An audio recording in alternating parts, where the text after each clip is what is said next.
नमस्कार. आज आपण जरा एका वेगळ्या सफरीवर निघालो आहोत. शेअर बाजाराचा इतिहास म्हणजे अगदी प्राचीन रोमपासून ते आजच्या डिजिटल युगापर्यंत. नमस्कार. हो, आणि हा प्रवास खूपच रंजक आहे. आपल्याकडे जो ऐतिहासिक अभ्यास आहे ना, तो खरंच महत्त्वाचे टप्पे समोर आणतो. बरोबर. उद्देश हाच आहे की हे सगळं कसं विकसित झालं, त्यातली संकटं कोणती होती, नियम कसे बदलले, हे सगळं समजून घेणं. आणि गंमत म्हणजे आपल्याला ज्या गोष्टी आज आधुनिक वाटतात त्यांची मुळं खूप जुनी आहेत. सुरुवात रोमपासून करूया का?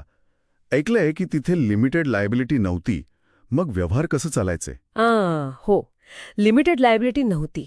म्हणजे कर्ज फेडलं नाही तर फक्त संपत्ती नाही, स्वातंत्र्य पण जायचं. नेक्सम म्हणून एक करार होता. नेक्सम काय होतं ते? म्हणजे कर्जदार स्वतःला किंवा कुटुंबालाच तारण ठेवायचा.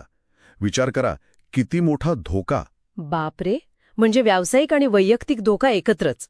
आणि तेव्हा पण आर्थिक संकट यायची. हो, इसवी सन 33 मध्ये रोममध्ये मोठं संकट आलं होतं. जमिनींच्या किमती एकदम पडल्या. तेव्हा तर सम्राटाला टायबेरियसला स्वतः हस्तक्षेप करावा लागला होता. बँकांना मदत केली होती त्यांनी. अच्छा, म्हणजे सरकारी हस्तक्षेप काही आजची गोष्ट नाहीये. अगदी. मग मध्ययुगात काय झालं? हान्सेटिक लीगबद्दल काहीतरी ऐकलंय मी. हो, हान्सेटिक लीग. ते व्यापाऱ्यांचं एक मोठं नेटवर्क होतं. सुमारे 300 वर्ष टिकलं. आणि विशेष म्हणजे त्यांच्याकडे कोणती केंद्रीय सत्ता नव्हती, सैन्य नव्हतं. मग त्यांनी कसं मॅनेज केलं? त्यांनी व्यापारातली जोखीम वाटून घेण्याची आणि नियमनाची स्वतःची एक पद्धत विकसित केली होती. यातून हेच दिसतं की गरज असेल तर सरकारी मदतीशिवाय पण सक्षम व्यवस्था उभ्या राहू शकतात. खरंय. आणि मग आला टर्निंग पॉइंट.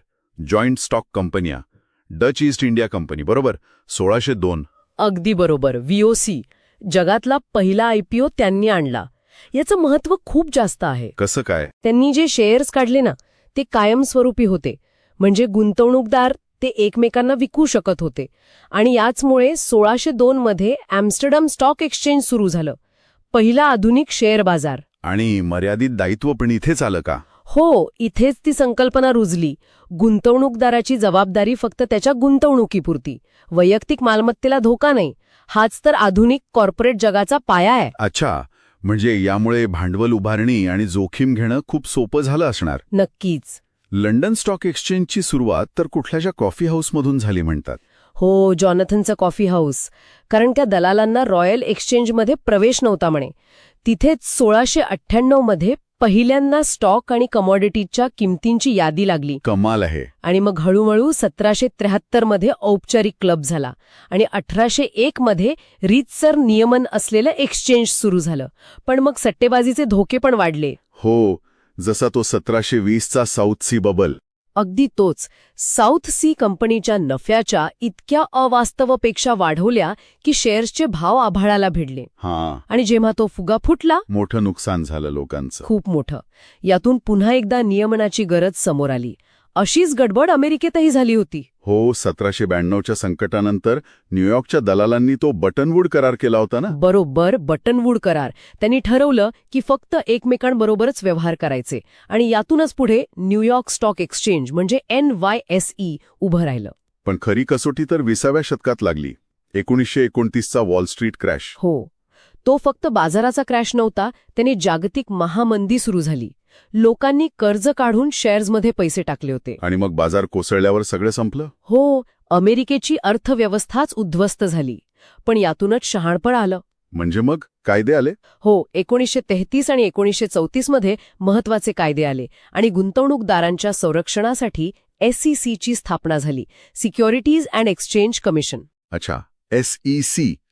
इथूनच खऱ्या अर्थाने सरकारी देखरेख सुरू झाली म्हणायची. बरोबर. पारदर्शकता आणि प्रामाणिकपणा आणण्याचा प्रयत्न. भारतात काय परिस्थिती होती?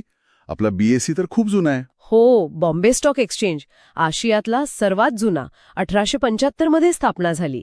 त्याआधी तर म्हणे वडाच्या झाडाखाली दलाल व्यवहार करायचे. खरंय, पण खरा बदल तर 1990च्या दशकात झाला नाही का? NSE आणि हो, NSEने 1992-94 दरम्यान इलेक्ट्रॉनिक ट्रेडिंग आणलं. आणि त्याच काळात तो हर्षद मेहता घोटाळा झाला. त्याने तर बँकिंग आणि बाजारातल्या त्रुटी उघड केल्या. अगदी. त्यामुळे जलद, पेपरलेस आणि जास्त पारदर्शक सिस्टीमची गरज सगळ्यांनाच पटली. आणि मग डिजिटल क्रांती आलीच. नॅस्डॅकने तर 1971 मध्येच सुरुवात केली होती इलेक्ट्रॉनिक बाजाराची. बरोबर. पण इंटरनेट आणि अल्गोरिझम्समुळे तर ट्रेडिंगचं पूर्ण रूपच पालटलं. ती ओपन आउटक्राय पद्धत तर आता जवळजवळ संपलीच आहे. म्हणजे हा सगळा प्रवास पाहिला तर कर्ज आधारित व्यवस्थेतून मर्यादित दायित्वाकडे आलो आपण. हो, अनौपचारिक बैठकांमधून औपचारिक एक्सचेंजेसकडे. नियमन नसलेल्या बाजारातून SEC सारख्या संस्थांच्या नियंत्रणाखाली. आणि फिजिकल फ्लोअरवरून थेट डिजिटल आणि अल्गोरिदम ट्रेडिंगपर्यंत. VOCचा IPO, साऊथ सी बबल, 1929चा क्रॅश, SEC, BSNS, नॅस्डॅक, काय काय टप्पे आहेत हे. अगदी. आणि इतिहास हेच दाखवतो की प्रत्येक नवीन तंत्रज्ञान किंवा कल्पना बाजारात संधी आणते, पण सोबत नवीन आव्हानं आणि जोखीम पण आणते. बरोबर.